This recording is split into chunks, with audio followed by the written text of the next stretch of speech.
Hello everyone, welcome to Nevin's Data Lab. In this video, we'll learn about Perceptron. According to Wikipedia, the Perceptron is an algorithm for supervised learning of binary classifiers. So what does this mean? By supervised learning, we understand that we need an input and an output. And it is used for binary classification, that is the target output should contain only like two values like 0, 1, true or false, something like that. So any type of perceptron could be like broken down into these two categories like single layer or multi-layer perceptron. For the sake of this video, we will only focus on the single layer perceptron.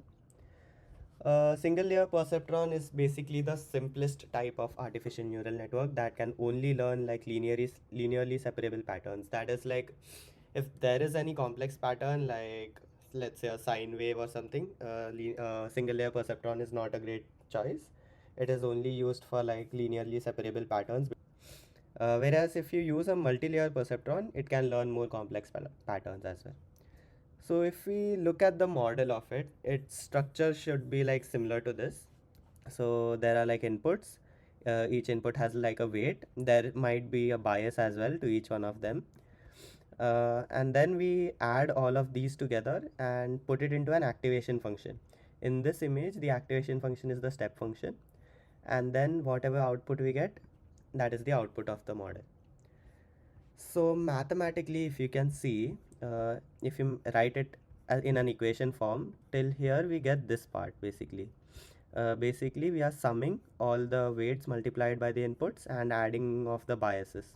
And the step function is basically this part, like putting getting 1 if this value is greater than 0, for example, and 0 otherwise. So if we like combine these two, what we get is like y hat is equal to a function of w transpose x plus p, and this function is nothing but the activation function, which in this case is the step function. So for each training sample, we have to like update the values of w and b like we did in like linear regression, and we are doing this by adding like a delta w and delta b terms. So for calculating delta b and delta w, we can calculate them using this update rule. So delta w is nothing but learning times learning rate times yi minus y hat times xi, and wb is like learning rate times yi minus y hat. That's it for the theory. Now we can jump into the code. Like in every other model we have implemented, I have created a class and we need the init function, fit function, and the predict function.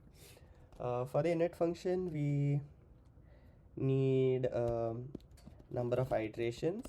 Let's set it as 1000 for now. We also need the learning rate. LR is equal to 0.01, let's say. And we can just start initializing everything. LR is equal to LR.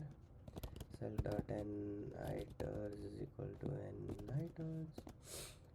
And we also need to initialize the weights and biases. Self dot weights is equal to none for now. Self dot bias is equal to none for now.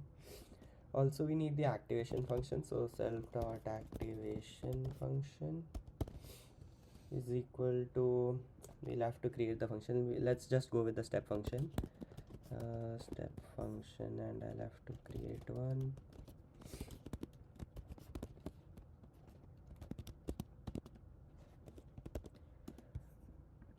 So this would be step function. Next we can go to the fit function. For the fit function, we need x and y, and we can set as n samples comma n features is equal to x dot shape. We are assuming that x is an NumPy array. Now we can initialize the weights and biases. So self dot weights is equal to numpy dot random dot random, and I'll just multiply this with like 0.01 so that it's a small number, and this would contain n features. So the reason we are initializing this with random values is that to avoid symmetry. So what do I mean by that? So in case of single layer perceptron, it should not affect anything even if we use like np dot zeros. But in case of multi-layer perceptron, if we use np dot zeros, then all the the model would like, different layers would like learn the same feature, which is like very inefficient. So to break that symmetry, we need like some random value. It may even be like a small value, but it should be like different. So that's why I'm putting it as random, so that you can scale it later to like multi-layer perceptron as well. Self dot bias can be 0. And next you can just go to predict function. Oh wait, we have more stuff to do in fit function, sorry. So y final would be like basically the output of the activation function. This would be step function of y. So let's just define this first. Return np dot where y greater than 0 1 else 0, and this will take like y as an input. Next we can write the iteration loop. So for underscore n iters, self dot n iters, actually, and for idx comma xi in enumerate x. First we will like calculate the linear output, that is this one, f of x. So let's say f of x is equal to np dot dot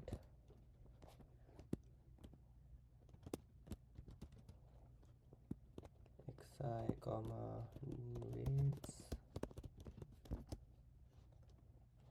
and then add it with the bias.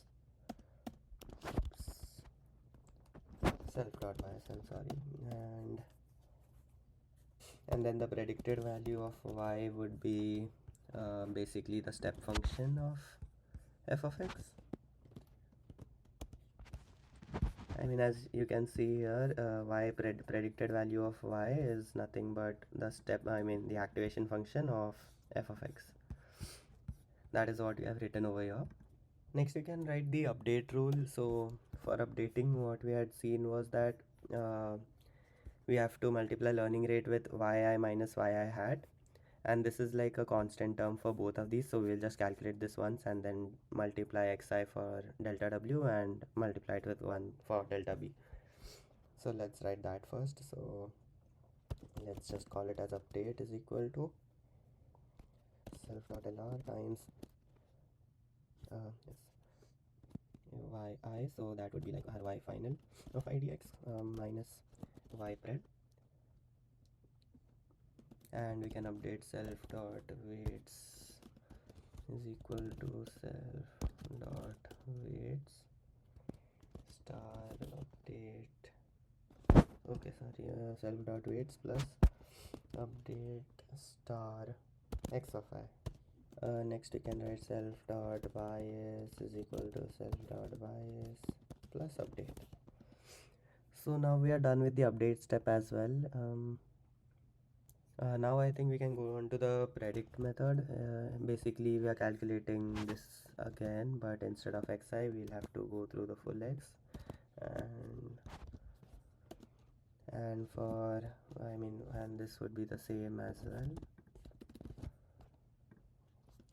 and we can just print out y pred. Oh, actually not print, I meant return. And if everything is if everything is written correctly, this code should work. So I have written like a test code over here. I'll just uncomment this. So basically what I'm doing is like I am creating blobs of like two binary outputs, with like 150 samples, and then I'm like creating a plot to show that, and then I'm like calling our model with learning rate initialized to 0.01 and 1000 iterations, and then I'm fitting it with the x and y values, and I'm also calculating the accuracy, which is basically mean of how many predictions is equal to the actual. So let's just check our data first, how it is available. So you can see the data has like two separate clusters, and if our model is correctly implemented, the line should be like in between these two parts. Let's just run this as well.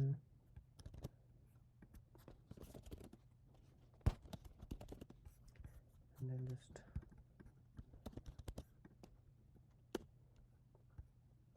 okay, oh sorry, this is LR, not learning rate. So you can see we are getting like 100% accuracy. We can also like try to plot the decision boundary. So I have written this code. This would like give us the decision boundary that our model is currently working on. So we can see that this like has a clear separation between these two data sets, I mean data points. So that's it for this video. If you like this video, please do like, share and subscribe.